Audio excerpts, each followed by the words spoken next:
나무묘법연화경 반갑습니다. 예.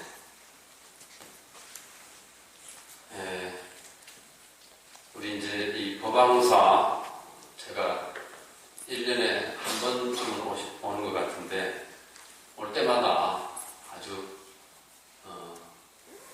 법당이 점점 더 좋아짐을 느끼고 있습니다.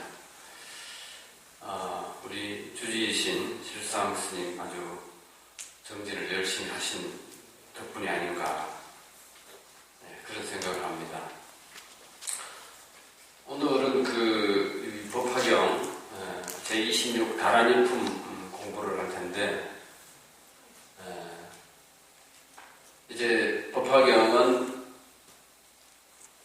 이제 총 28품으로 되어 있죠. 그래서 이제 다란일품 좀 오면은 이제 법화경의 전체 대의가 다 이제 드러나 있는 그런 정도가 됩니다. 그래서 오늘은 앞부분에 그 전체적으로 공부한 내용을 한번 정리를 하면서 여러분과 1시간 동안 같이 공부를 하도록 하겠습니다. 이 법화경은 그 다른 경전하고는 좀 여러 가지가 다른 면이 많이 있습니다. 금강경이나 화엄경 이런 내용을 보면 마음 닦는 공부, 수행의 불교라고 이렇게 생각을 할 수가 있는데 법화경은 철저히 신앙의 불교다 이렇게 말할 수가 있어요. 그래서 제가 작년에 어디서 강의할 때 수행의 불교에서 신앙의 불교로 가는 것이 바로 법화경이다 이런 말씀을 많이 드렸습니다. 그래서 이 처음 시작 부분부터 이 법화경 우리 교재에 가지고 있는 그 책 첫 장을 보면 서품에 보면 부처님께서 왕사선 기사굴산 요즘 말로 하면 영축산이라고 하죠.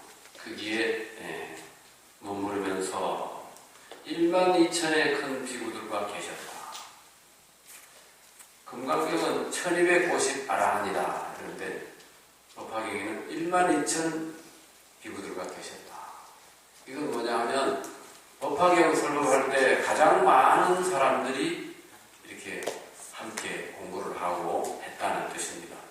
그리고 이것은 곧 부처님이 일생을 설법을 하시면서 법화경에서 가장 뭐랄까 클라이막스에 올랐다고 할까요? 그러다 보니까 여기에 등장하는 인물들도 모두 이 아라한들입니다. 말하자면 성자들이다 이 말이죠. 근데 그 성자들이 여기 첫 페이지로 나오는데 배울 것이 있는 사람과 더 배울 것이 없는 사람 2,000명이 있었으며 이랬는데 이분들 중에 우리가 가장 지혜가 뛰어나다고 하는 사립을 존자 이런 분들이 부처님에게 아직도 그 자비심이 일어나지 않았느냐, 아직도 너희들은 부처님의 지혜를 모른다 이렇게 시작을 합니다. 그래서 제가 이제 저는 그 법화경은 우리가 만나려면 과거 전생부터 선근 공덕을 많이 쌓은 사람이라야 법화경을 보고 환희심을 일으키고 법화경에 믿음이 갈 수 있다 이런 이야기를 해요. 그 28번째인 보현보살 건발품에 보면 그 이야기가 나옵니다. 과거 전생에 한없는 공덕을 지어야만 법화경을 만날 수 있다 그런 이야기가 나와요. 그래서 또 아직 불교에 대해서 잘 모르시는 분들은 법화경은 너무 어렵습니다 이런 이야기도 합니다. 이 두 이야기가 다 맞습니다. 전생부터 공부를 했다면 지금 처음 법화경을 만나더라도 쉽게 느껴질 것이고 전생부터 공부한 것이 적은 사람은 법화경의 말씀을 들으면 좀 생소하다, 어렵다 이런 생각을 하게 된다는 거죠. 그러면 어렵다고 느끼는 분은 더 열심히 법화경을 읽고 외우고 독송하고 이렇게 해야 됩니다. 그래서 경전을 제일 공부 잘하는 방법은 뭐냐? 우리가 보통 8자로 말하는데 수지독송, 위타인설. 내가 열심히 받들어 가지고 그 다음에 읽으면서 부처님 말씀을 자꾸 그 깊은 뜻을 내가 알려고 해야 되겠죠. 그리고 그것을 내 혼자 가지는 게 아니라 다른 여러 사람들에게 그것을 자꾸 전파를 해야 된다. 여러 사람에게 전파하는 데 가장 주안점을 두고 설하는 경전이 바로 법화경입니다. 우리 불자들은 보통 보면 내 마음만 닦으면 되지 다른 사람에게 뭐 전할 것이 있느냐 이렇게 생각하는 사람이 간혹 있기도 합니다. 그러나 종교라는 것은 많은 사람에게 전해야 되는 거예요. 그래서 수의공덕품 같은 데 보면 부처님이 당부하시기를 설법하는 곳에서 법화경을 처음 만나서 환희심을 일으킨 사람이 법회장이 아닌 다른 장소에서 뭐 친척을 만나기도 하고 집에 밥을 먹기도 하고 여러 사람 친구를 만나기도 하고 할 때 법화경이 좋은 경전이다. 법화경 한번 읽어봐라. 내가 대구 법왕사 가서 법화경 공부를 해봤더니 정말로 좋더라. 이렇게 자꾸 전해야 돼요. 그래서 수의공덕 보면은 그렇게 해서 50명이 전해서 얻은 공덕이 얼마냐. 그리고 50전전 수의공덕이라 이렇게 말하는데 이것은 뭐냐? 법화경을 공부하는 내 한 사람이 50명에게 전파하라는 이야기입니다. 한 사람이 50명 전하고 또 그 50명이 또 한 사람한테 50명씩 또 전하고 하면 그 숫자가 얼마나 늘어나겠습니까? 우리 불자들이 제일 부족한 부분이 바로 그 부분입니다.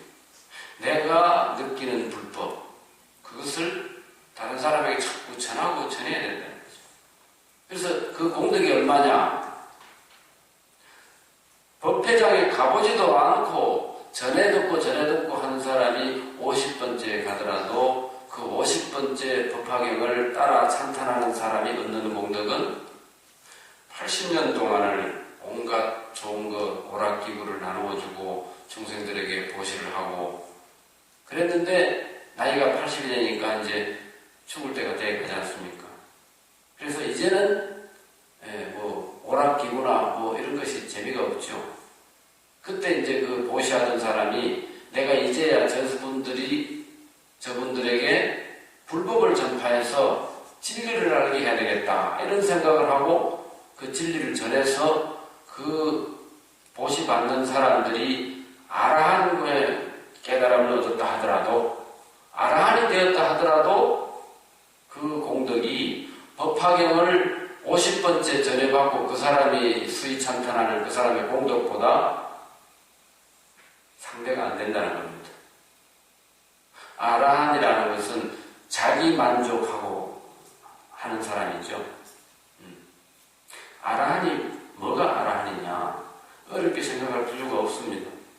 저기 남방불교에 가서 그 비파사나 선정을 닦고 그리고 선정선매에만 들면 아라한의 지위를 얻었다고 합니다.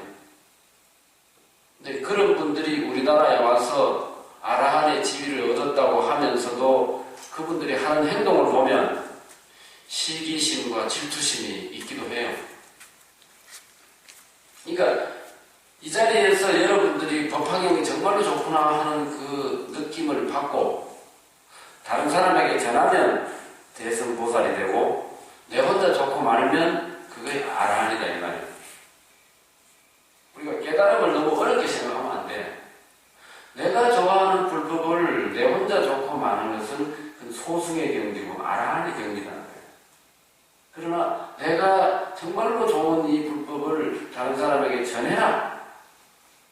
한 사람이 50명에게 전해라. 저는 포교를 하면서 50명이 너무 많다고 생각되면 우선 5명이라도 전해라.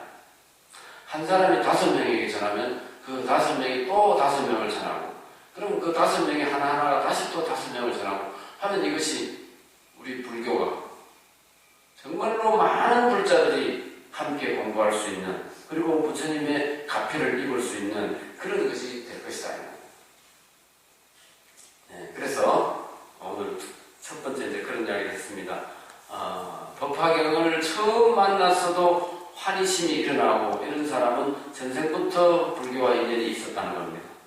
그러나 법화경을 듣고 좋기는 좋은데 다른 사람에게 전하고 싶은 마음까지 안 일어난다 이런 분들은 이 경을 읽고 쓰고 그리고 법당에 와서 108 참여하고 그리고 선정삼매를 닦으면서 자꾸 내가 왜 이렇게 아직도 법화경 그 좋다고 하는 법화경을 보고 환희심이 일어나지 않을까 자꾸 이렇게 하면서 내가 전생업장이 무거운 것보다 전생업장이 무거운 것보다 하면서 자꾸 기도를 하면 어느 날 확정할 수 없는 날이죠. 어느 날 눈물이 막 비오듯이 흐른다거나 또는 마음속에서 기쁨이 막 일어나는 그런 때가 있습니다. 그런 때를 우리가 이제 체험을 해야 비로소 내가 이제 불자가 됐구나 이런 생각을 할 수 있다는 거죠. 제가 이제 방송할 때도 그런 말을 했는데 저는 어릴 때부터 지금까지 3번의 법화경 인연이 있었습니다. 어릴 때 동네 아이들하고 구슬치기하고 놀 때 탁발성이 지나가다가 한 8살 먹은 나를 보고 나무 묘보 면화경을 외워라 이러더라고요. 그때는 우리 보통 말로 벌로 들었죠. 그게 무슨 뜻인지. 다른 사람은 막 스님이 지나가니까 중중 깎아중 이래 하는데 나는 스님을 보고 왜 자들이 저렇게 할까? 그리고 멀찌감치 지켜보고 있으니까 그 스님이 나를 불러서 종이에 적어서 주더라고. 그런 일이 있었고, 그 다음은 이제 제가 이제 학교 다닐 때 어릴 때는 공부를 잘했는데 좀 철이 들어가는 무렵에 공부가 하기 싫어. 왜 싫으냐 하면 사람들 사는 모습이 너무 천편일률적이라. 우리 이제 한 50대 후반이나 60대시는 분들을 한번 이렇게 생각을 해보세요. 어려서 부모한테 커가지고 공부하고 또 직장 얻고 시집가서 애 놓고 그래가지고 걔들 대학 뒷바라지하고 그리고 또 이제 그게 끝이 아니라 또 이제 시집장가 보내야 되고 이게 인생이잖아요. 그죠? 여러분들은 그것을 인생이라고 생각을 할 겁니다. 사람이 사람으로 태어나서 살아가는 모습이 그것이다. 이렇게 생각합니다. 이것을 저는 고정관념이라고 말합니다. 사람은 태어나서 그렇게 살아가는 것이 많은 사람이 그렇게 살 뿐이지 그렇지 않은 모습으로 사는 사람들도 얼마든지 있습니다. 평생 시집장가 안 가고 사는 사람도 있죠. 출가한 스님들은 말할 것도 없고, 그죠? 그리고 또 여러 가지 조건이 안 돼서 인연이 안 만나서 혼자 사는 사람도 있습니다. 그런 사람들이 훨씬 더 이 사회를 위해서 좋은 일을 많이 하고 사는 사람, 그런 사람도 많아요. 근데 우리들은 누구나 사람은 태어나서 나이가 되면 시집장가 가서 가정을 이루고 그렇게 살아야 그게 사는 것이다 이렇게 생각한단 말이에요. 그런데 그 살아가는 모습을 보니까 돈이 없는 사람은 서로 싸우고 돈도 못 벌면서 왜 밖에 나가서 술 먹고 돌아가지고 가정에 보탬이 안 되냐 그러고 막 바가지를 걸고 하니까 남자가 화가 나니까 막 집어던지고 하면 만날 싸우잖아요. 돈 많은 사람은 어떻습니까? 돈 많은 사람은 그 돈을 잘 보관하려고 금고에다가 넣고 그 다음에 밖에 나가 또 문 잠그고 또 입구에 들어와서 또 문 잠그고 그리고 담 넘어와서 도둑놈 못 들어오게 하려고 그 예전에 그 소주병 사이다병 깨가지고 거기다가 박아놓고, 있는 사람은 지키느라고 그러고 없는 사람은 없어서 싸우고, 이게 사람 사는 모습이야. 내가 어릴 때 본 모습이 그거였어요. 난 저렇게 살기 싫은데 요즘 말로 왜 저렇게 찌질하게 살까 이렇게 느껴지기도 하잖아요. 그죠? 여러분 잘 생각해 보세요. 가정이 넉넉한 사람도 번뇌가 많고 쪼달리는 사람도 번뇌가 많고 인생은 그런 겁니다. 그런데도 그렇게 살아야 잘 사는 걸로 생각한단 말이에요. 우리 실상스님이 뭐가 부족해서 저렇게 여러 불자님들하고 함께 저렇게 봉사하고 살겠어요. 그러면 실상스님이나 저는 사람이 아닙니까? 사람이 사는 방법, 모습이 다를 뿐이지 그 사람도 열심히 사는 것이고 나도 열심히 사는 것이고. 그런데 부처님은 진리를 위해서 그죠? 모든 것을 버리고 출가를 했어요. 왕의 지위를 버리고 그 호의호식할 수 있는 모든 조건을 다 버리고 출가를 했어요. 그렇기 때문에 출가하고 먹물 옷 입고 사는 그 모습만을 보더라도 우리들은, 보통 사람들은 존경심을 가져야 됩니다. 저 사람들이 도대체 무엇을 위해서 저렇게 살까? 네. 부처님이 처음에 이 법화경을 설할 때에 법문이 끝나고 방에 돌아가야 되는데 안 돌아가고 부처님이 앉아 계셔. 그러니까 사람들이 무슨 까닭으로 저러실까? 이제 첫 부분을 한번 제가 개성을 한번 하겠습니다. 문수 사리보살이여 도사께서 무슨 일로 양미간의 백호상에 큰 광명을 비추시며 만다라꽃 만수사꽃 비오듯 내려오고 전단양 맑은 바람 들어 마음 기뻐하니 그때의 사부대중 서로 모두 환희하여 몸과 뜻이 쾌락하니 처음 보는 일이로다. 이 부분이 이제 우리 책에도 있을 텐데 개성만 따로 제가 빼서 말씀드렸습니다. 그러니까 이제 부처님이 법문이 끝난데도 그냥 앉아 계시니까 미륵보살이라는 사람이 의문이 생겼죠. 이게 법화경의 시작입니다. 그래서 그 중에 제일 지혜가 뛰어난 문수보살에게 질문을 하는 거예요.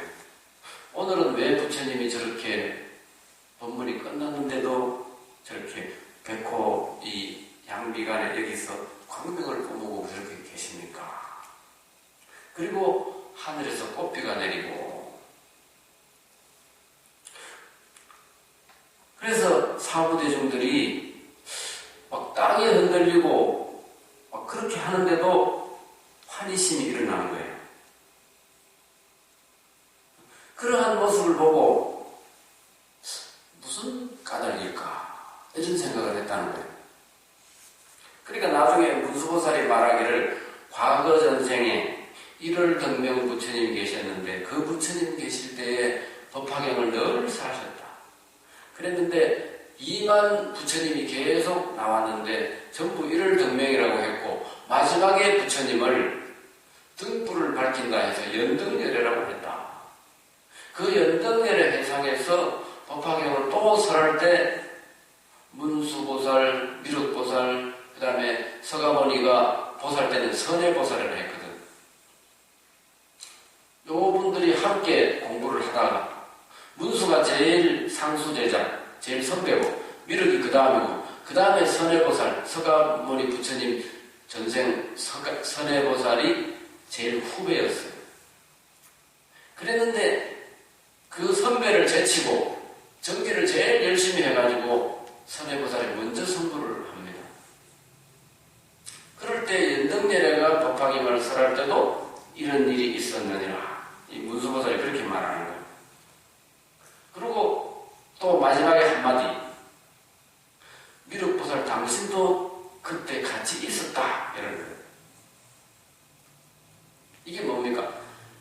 미륵보살은 그때까지 완전한 대성의 마음을 일으키지 못했어요. 그래서 문수보살은 완전한 대성보살이고 미륵보살은 일반 보살이지 완전한 대승의 마음을 일으키지 못했기 때문에 과거 전생에 공부한 걸 다 까먹은 거예요. 그 까먹은 것을 여러분이나 저나 마찬가지입니다. 우리도 과거 전생에 불법을 만났기 때문에 지금 이 자리에 있는 거예요. 그런데 다 까먹은 거야. 우리 중생들은 생을 바꿔서 태어날 때마다 전생기를 다 까먹어요.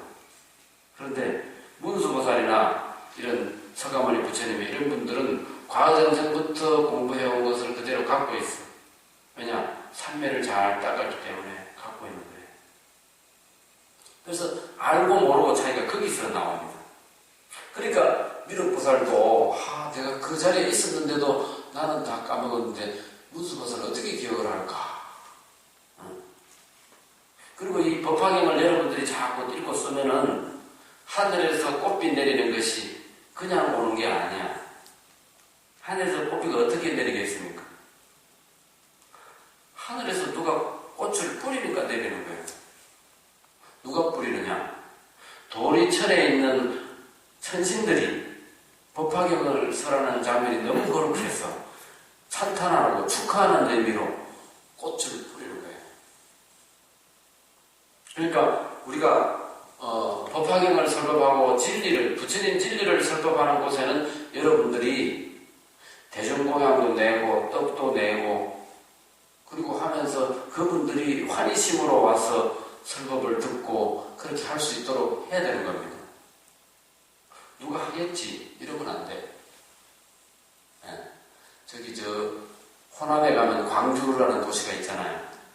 광주에서 이런 큰 법회가 있었는데 광주 사람들은 그 회비 한 돈 만 원 내고 와서 열흘 동안을 듣는 거야. 그 유명한 법사들 다 모시고. 근데 성황을 이루고 하긴 했는데 그분들의 마음은 어떻습니까? 절에 불사는 누가 해주는 사람이 있는 줄 알아.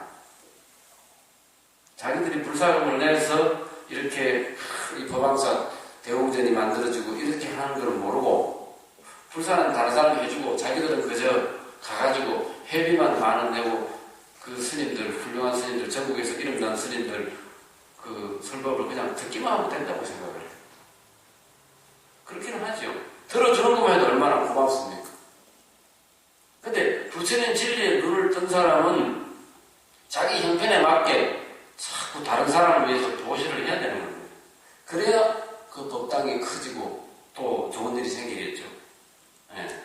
그래서 내가 형편이 닿는 대로 우리 실상 스님께서 또 헤어룸 전문 요양원을 또 이렇게 하셔서 노인복지를 실천하려고 하는데 거기에 우리가 자꾸 ARS라든가 또는 자동이체라든가 해가지고 자꾸 이제 함께 동참을 해야 되는 것입니다. 그래야 이 불교가 자꾸 살아나요. 그리고 아까 처음 말했던 것처럼 많은 사람에게 법화경의 좋은 점, 내가 또 기도하고 소원 성취를 한 그 기쁨을 다른 사람에게 자꾸 전달을 해줘야 돼요. 그저께인가 제가 사는 절에서 이제 제가 안 거라고 해가지고 보살님들하고 함께 지난 그 작년 10월 보름부터 올해 1월 보름까지 이렇게 함께 이 기도를 하고 법화경을 독송하라고 했는데 한 보살님이 그러는 거예요. 제가 열심히 법화경을 독송하고 해서 그런지 그 집안에 올케가 새로 시집을 왔는데 벌써 오래된 일이죠. 연세가 이제 한 57세, 8세 정도 되니까. 근데 본래 기독교 집안인데 결혼할 때 시집을 오더라도 절에 나가는 것을 방해하지 않기로 서로 이야기하고 결혼을 했대요.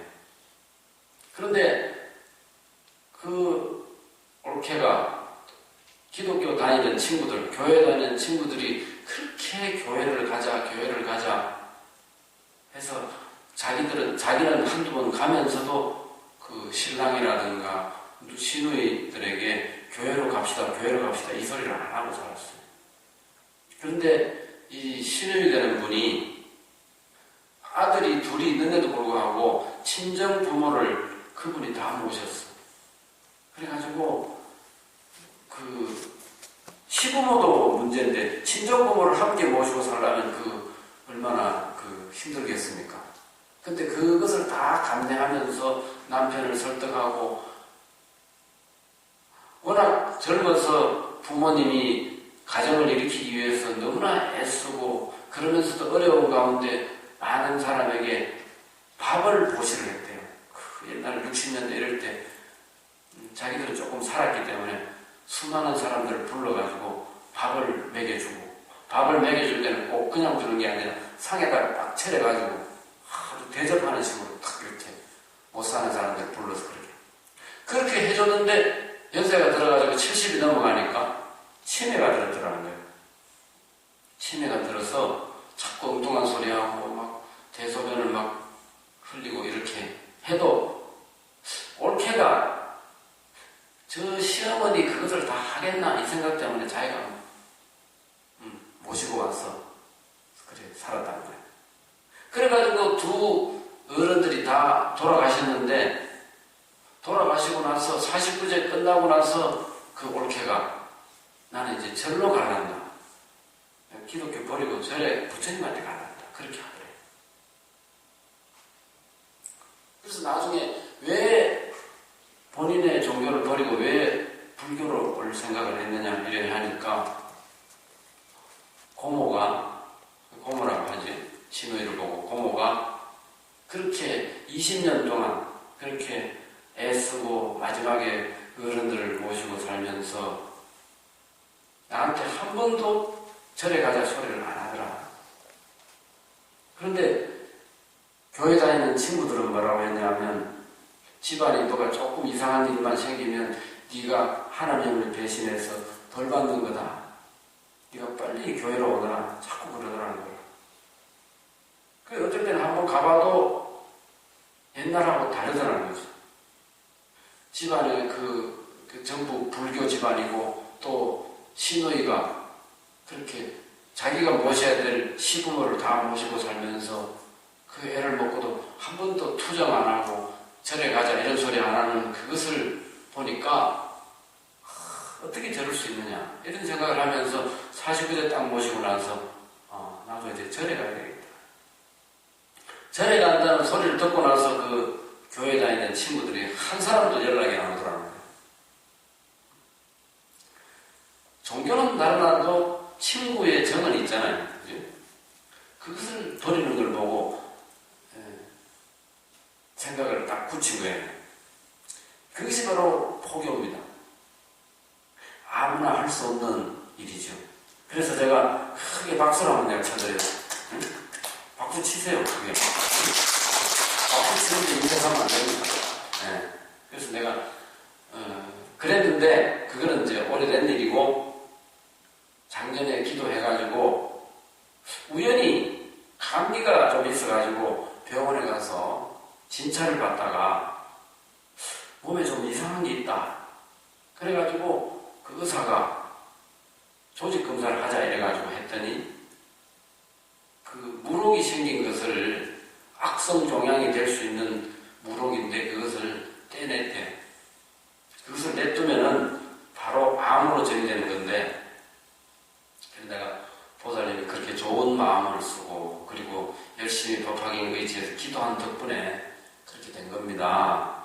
그것을 제대로 하지 않았다면, 열심히 기도하지 않았다면 자기도 모르게 그 악성 종양이 커가지고 나중에 암으로 될 수 있는데, 미리 발견을 해서 내한테 이런 게 있구나 하고 떼낸 것은 그게 바로 부처님 갈피다. 열심히 기도하는 사람은 우연히 무슨 일이 생기고, 우연히 어디 갔더니 어떤 분은 또 그래요. 여기 코 옆에다가 뭐 이상한 게 하나 점같이 생기는데, 거기도 역시 어디 다른 병이 있어가지고 병원에 갔다가 의사가 딱 보더니 이게 좀 이상하다. 그걸 딱 보더니 그게 피부암이 되는, 그래, 암으로까지는 되지 않았는데, 그래서 그걸 딱 수술하고 나니까 앞으로 연세가 지금 75세인가 그러는데 10년은 더 사신다고 그러더래요. 부처님한테 보시하고 절에 와서 기도하는 것이 그런 것이 있는 것입니다. 그런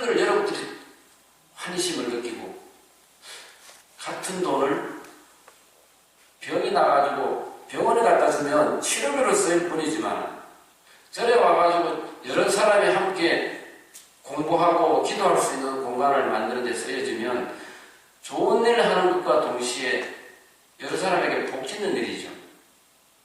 그걸 우리가 보통 사람들이 생각을 못해요. 자기가 기도하는 거하고 병원에 가서 미리 발견해서 그래 무릎 하나 떼내는 게 우연히 일치다 이렇게 생각하면 그거는 잘못 생각하는 겁니다. 부처님이나 내가 천도를 잘하는 그 조상님이 나를 돌봐주신 거다 이렇게 생각하는 것이 정상적으로 생각하는 거예요. 그래서 저는 이거 설법을 하거나 강의를 할 때 신앙 체험이 가장 중요합니다.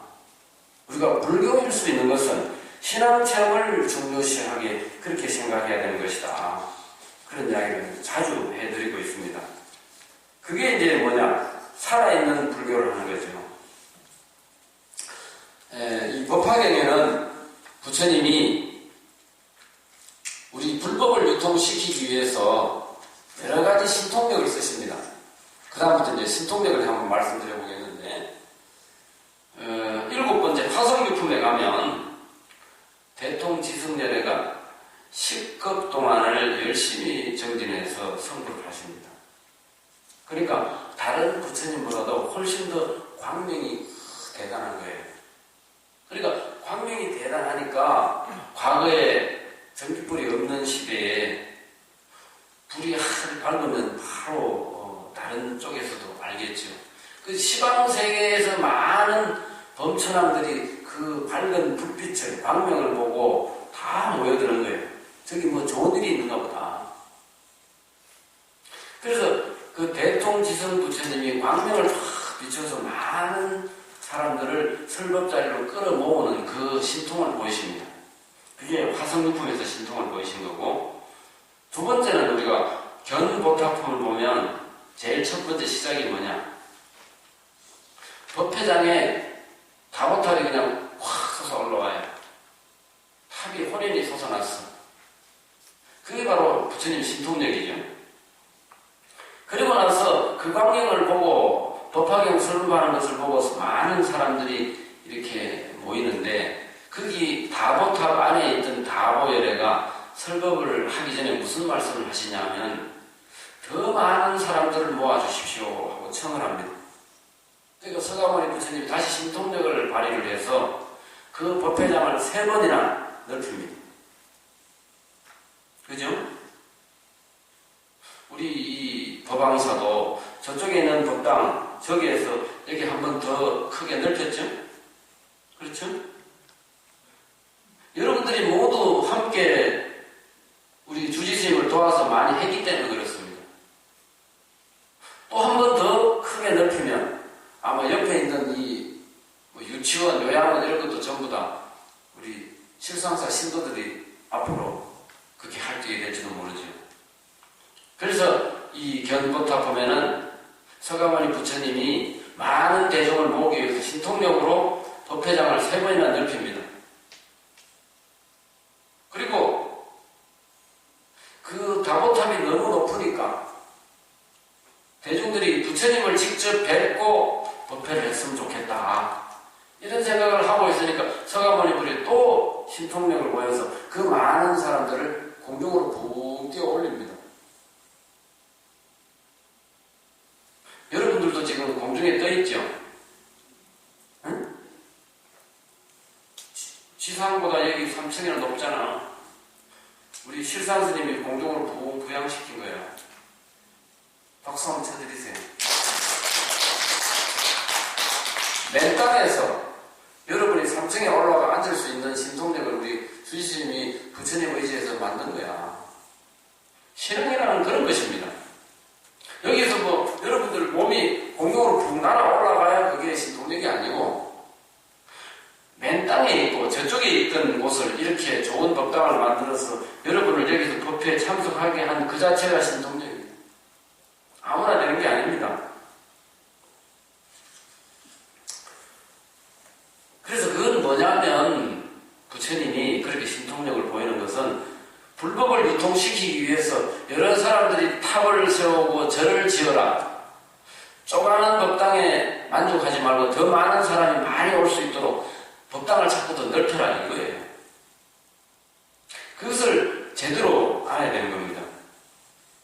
그 다음에 종지용출품에 가면 무슨 법문이 나오냐면 여러 사람들이 부처님이 열반하고 없는 시절에 저희들이 열심히 불법을 홍보하겠습니다. 맹세를 하니까 부처님이 그만두어라. 너희들이 그렇게 할 필요가 없느니라. 이렇게 말씀하셔요.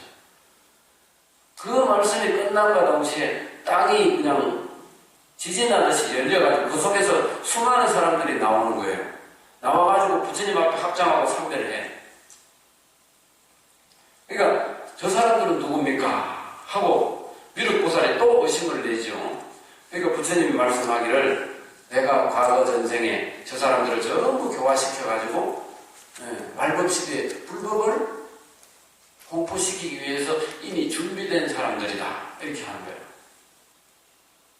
그러니까 미륵보살이 내가 당신보다 선배인데 내가 모르는 사람이 그렇게 저렇게 많으냐. 그렇지만 부처님은 뭐예요? 금생에는 전생에는 내가 당신의 후배로 해서 성불 했을지 모르지만 그건 지금은 아니다.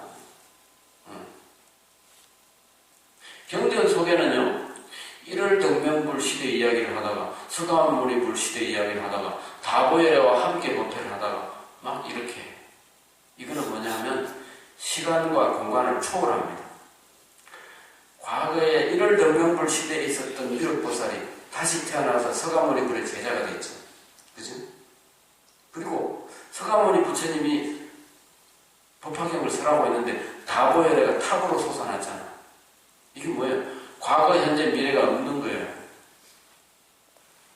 과거, 현재, 미래는 우리가 굳이 나누려고 하면 나누어지지만 나눌 생각을 못하면 못 나누는 거거든요. 그렇죠? 내가 나무, 묘법, 연화경 할 때 지나가는 나무는 과거고 지금 하고 있는 묘법 이거는 현재고 연화경은 안 했으면 미래잖아요. 그죠? 과거, 현재, 미래는 현재도 있습니다. 그러니까 이런 것을 잘 생각해 보면 내가 열심히 믿으면 현재에 내가 법화경 부처님의 가피를 입을 수가 있고 내가 하지 않은 그 진리의 세계에 내가 못 들어가는 거예요. 그래서 부처님이 그 종지용출품의 그런 실력을 보이고 나서 부처님 하시는 말씀이 여러분 저기 열애수양품 한번 보겠습니다. 열애수양품을 보면 어떤 말이 나오느냐. 141쪽에 한 10째 보면 같이 한번 읽어보겠습니다. 이와 같이 내가 성불한 죄는 심히 오래되어 수명이 무량 아승직업이라 항상 머물러 있어 멸하지 않느니라. 모든 선남자여 내가 본래 보살의 도를 행하여 이른 수명은 지금도 아직 다하지 아니하여 다시 위에 말한 수명의 고비나 되느니라.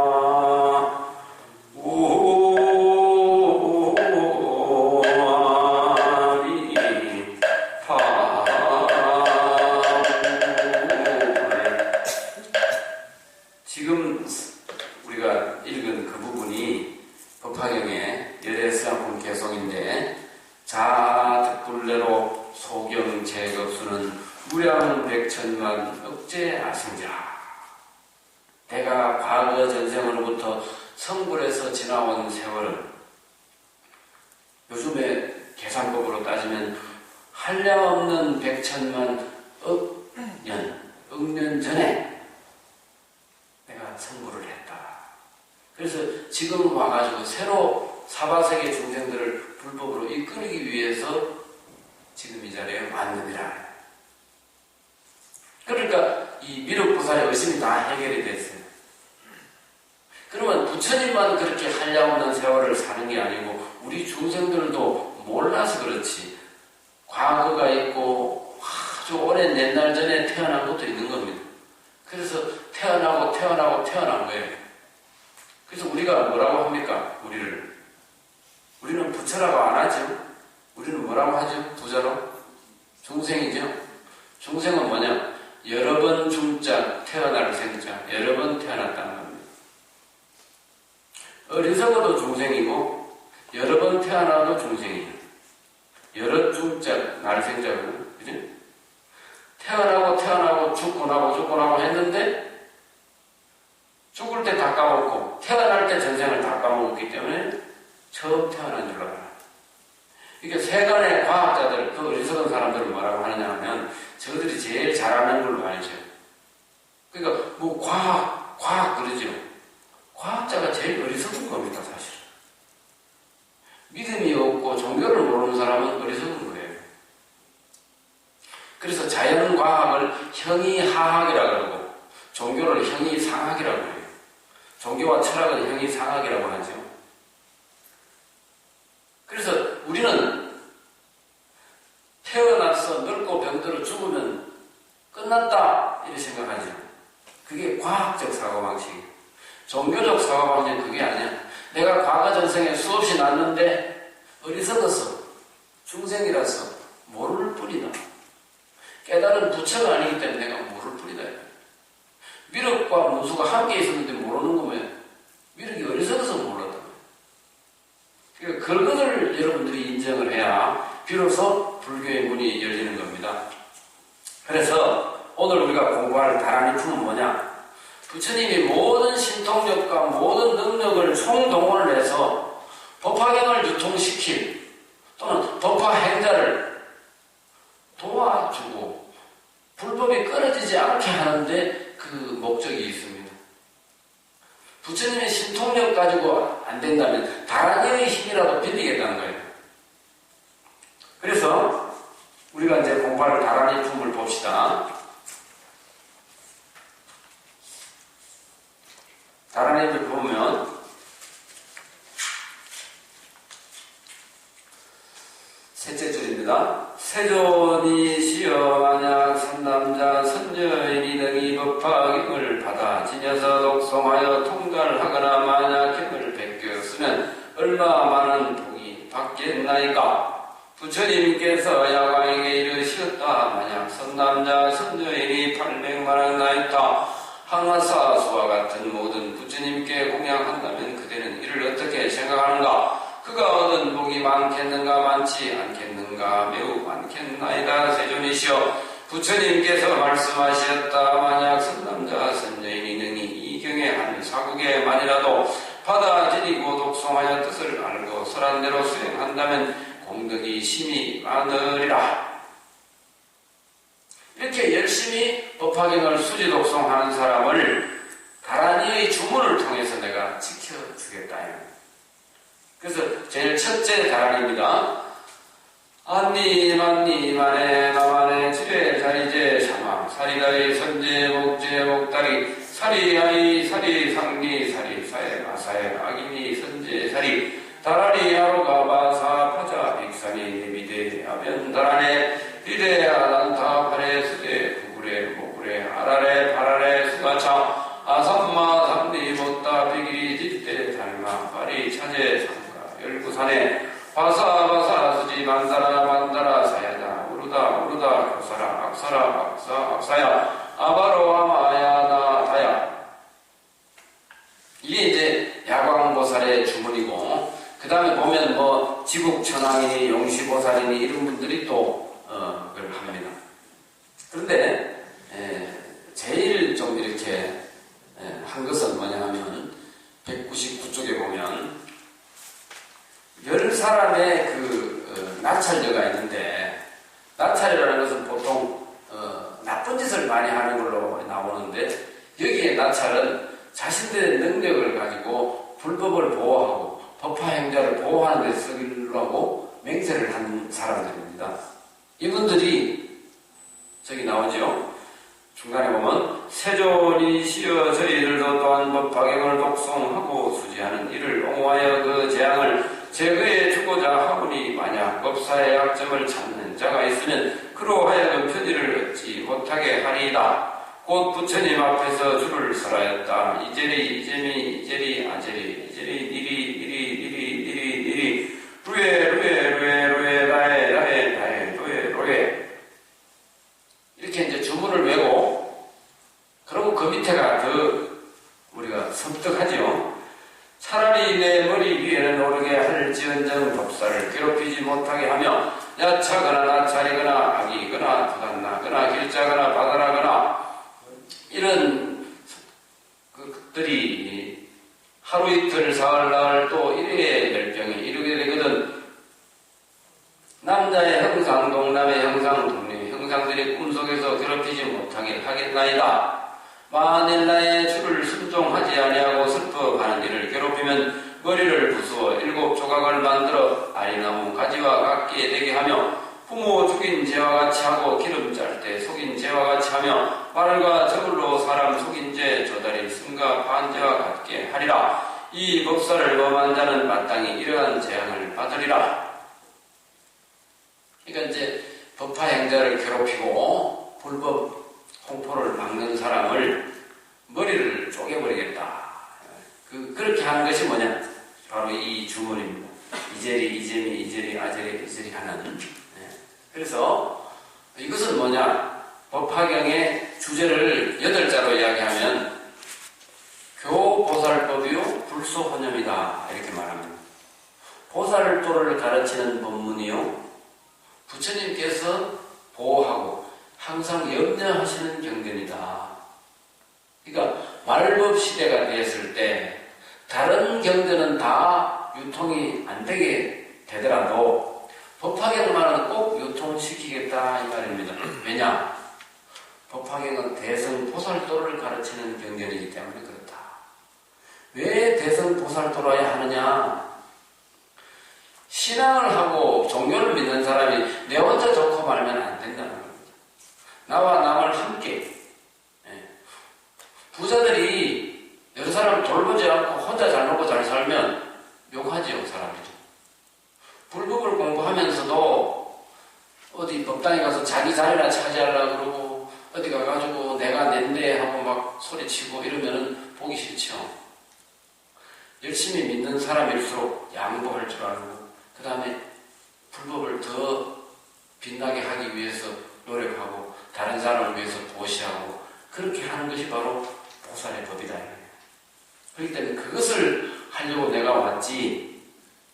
부처님은 천상천하 유아독존.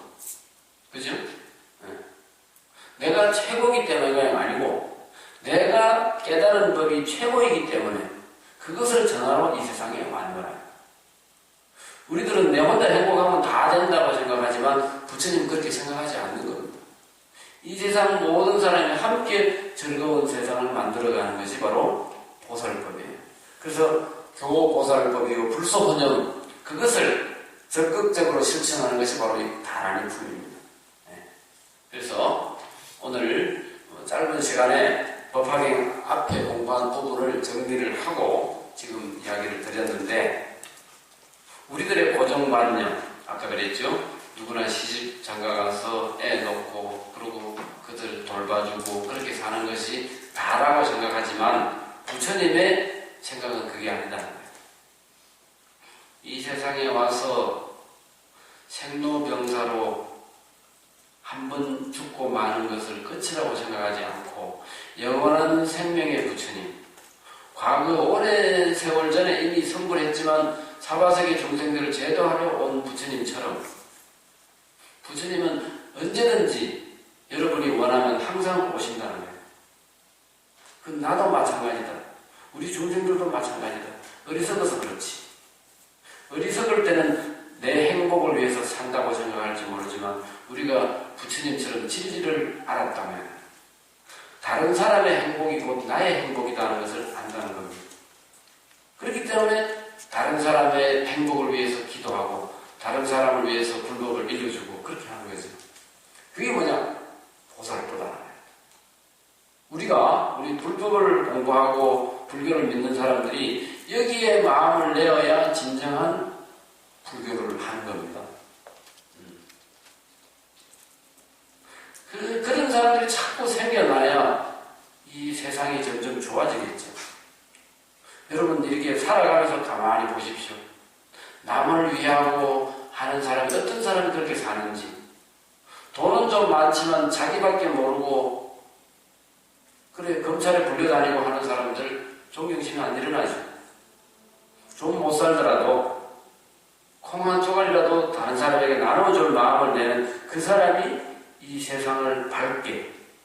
아름답게 하는 사람들이다. 그런 생각을 제가 하고 있습니다. 그래서 항상 이 법화객을 중심으로 여러분들이 열심히 부처님의 말씀을 잘 실천하는, 그래서 불법을 빛내는 불자가 되시기를 바라면서 오늘 저 법문을 마치겠습니다. 감사합니다.